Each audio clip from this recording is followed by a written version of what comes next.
Prends n'importe quelle fiche qui se trouve près de toi. Celle de ton chargeur, celle de la lampe, celle de la télévision. Regarde les deux broches plates en métal. Et maintenant, regarde attentivement, près des pointes.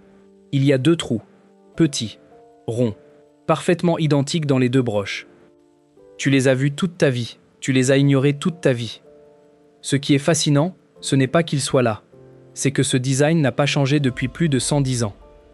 Dans un monde où le téléphone dans ta poche se réinvente chaque année, ces trous te regardent depuis le mur depuis un siècle.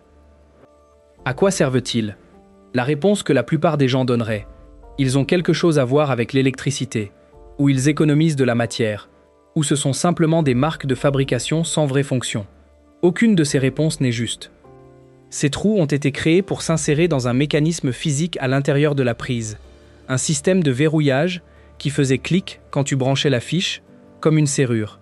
Un système brillant que les prises modernes ont complètement abandonné. Et pourtant, les trous sont encore là. Pour comprendre pourquoi, il faut remonter à l'origine.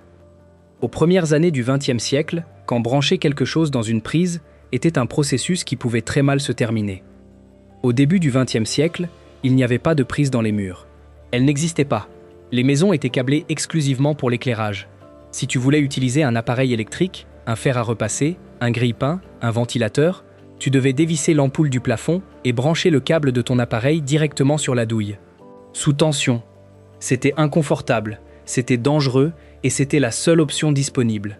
En 1904, un inventeur américain nommé Harvey Hubbell décida que ça devait changer. Hubbell était déjà connu dans l'industrie électrique. Il avait des dizaines de brevets à son nom. Mais celui-là serait différent. Il conçut la première fiche séparable de l'histoire, un dispositif avec des broches métalliques qu'on pouvait insérer dans une prise fixe dans le mur et retirer sans toucher aucun fil dénudé. Une idée qui paraît évidente aujourd'hui. En 1904, c'était une révolution. En 1913, Hubbell avait perfectionné le design. Les broches avaient désormais de petites encoches près des pointes. Des creux qui s'enclenchaient dans des butées mécaniques, à ressort à l'intérieur de la prise. Quand tu branchais la fiche, tu sentais un clic. La fiche était littéralement verrouillée en place. Elle ne pouvait pas tomber, elle ne pouvait pas se desserrer sous l'effet des vibrations. C'était comme un mini-système de serrure, caché dans ton mur. Ce système devint le standard industriel pendant des décennies. Si tu es curieux de savoir ce qui se cache derrière les objets que tu utilises chaque jour, abonne-toi maintenant à Pas si simple. Aucun objet n'est aussi simple qu'il en a l'air. Mais ce que presque personne ne te dit, ces trous ont fini par remplir des fonctions totalement différentes de celles qu'Hubbell avait imaginées. Des fonctions qui peuvent faire la différence entre un accident et une tragédie. Qu'est-il donc arrivé au système de verrouillage? Si tu ouvres aujourd'hui une prise moderne, n'importe laquelle chez toi, tu ne trouveras pas ces butées mécaniques. Elles ont disparu. Les fabricants les ont progressivement supprimées au cours du XXe siècle, parce qu'elles s'avéraient inutiles. Le vrai maintien de la fiche ne venait pas des butées. Il venait de quelque chose de plus simple et de plus fiable, la pression latérale. À l'intérieur de chaque prise moderne se trouvent deux lames métalliques flexibles. Quand tu enfonces les broches, ces lames les compriment des deux côtés avec une tension calibrée. C'est le même principe que glisser une feuille de papier entre deux livres lourds. La friction fait tout le travail. Pas de butée, pas de clic. La physique résout ça toute seule. Mais voilà le paradoxe. Les prises ont abandonné le mécanisme d'Hubbell, et les trous dans les broches auraient dû disparaître avec lui. Ils n'ont pas disparu. Ils ont survécu. Et ils l'ont fait parce qu'ils ont trouvé un tout nouveau rôle. Un rôle qui se joue avant même que la fiche n'arrive chez toi. Quand une usine fabrique un câble électrique, les broches métalliques doivent rester parfaitement parallèles, parfaitement alignées et parfaitement immobiles, pendant que le plastique qui forme la base de la fiche est injecté autour d'elle à haute température. Si les broches bougent ne serait-ce que d'1 millimètre pendant ce processus, la fiche est défectueuse. Elle peut surchauffer, elle peut créer un arc électrique, elle peut provoquer un incendie.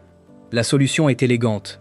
Une fine tige métallique est glissée à travers les deux trous et maintient les broches totalement immobiles pendant que le plastique fondu coule autour d'elles. C'est comme un moule dans le moule. Les trous qu'Hubbell avait conçus pour un système de verrouillage mécanique sont devenus, plus d'un siècle plus tard, l'outil de précision qui garantit que la fiche que tu utilises chaque jour n'est pas un danger dans ta prise. Mais ce n'est que la première raison. La deuxième concerne quelque chose qui peut sauver une vie, et tu l'avais toujours sous les yeux sans le savoir. Regarde la fiche d'une scie électrique, ou d'un compresseur, ou d'une machine haute puissance qui ne devrait pas être mise en marche pendant que quelqu'un effectue une maintenance. Il existe des endroits où brancher accidentellement cette machine n'est pas une frayeur, c'est une amputation, c'est un décès. Pour ces cas, il existe une procédure appelée consignation, connue dans l'industrie sous le nom de lockout tagout. Avant qu'un technicien intervienne sur une machine dangereuse, il retire la fiche et glisse un petit cadenas directement à travers les trous des broches. Le cadenas rend physiquement impossible d'insérer cette fiche dans quelque prise que ce soit. Physiquement impossible. Personne ne peut mettre cette machine sous tension tant que le cadenas est là. Personne, sauf la personne qui possède la clé. Un trou de moins de 5 mm. La différence entre un accident et une tragédie. Et voici le détail qui va te surprendre.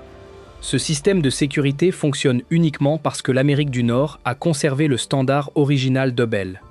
Après la Seconde Guerre mondiale, la France et l'Europe ont pris un autre chemin. Elles ont adopté leurs propres standards, des broches rondes, des contacts de terre sur les côtés. Plus compacts, plus modernes en apparence, mais sans les trous.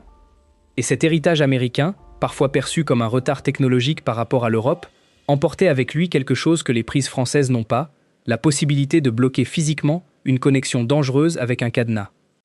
Aujourd'hui, cette procédure sauve des vies dans des usines et des chantiers de manière routinière, grâce au même trou qu'Hubble a mis dans ses broches il y a plus d'1 siècle, sans savoir qu'il servirait un jour à ça. Et ça nous ramène à la fiche dans ton mur. La prochaine fois que tu débrancheras quelque chose, tu regarderas ces 2 broches différemment. Les trous sont là, comme toujours, mais ils ne sont plus invisibles. Ils sont la trace d'un système de verrouillage qui n'existe plus depuis des décennies. Ils sont l'outil qui maintient les broches immobiles dans une usine que tu ne visiteras jamais. Et quelque part dans un atelier, en ce moment, un cadenas pend à travers exactement ces trous et empêche quelqu'un de commettre une erreur sans solution.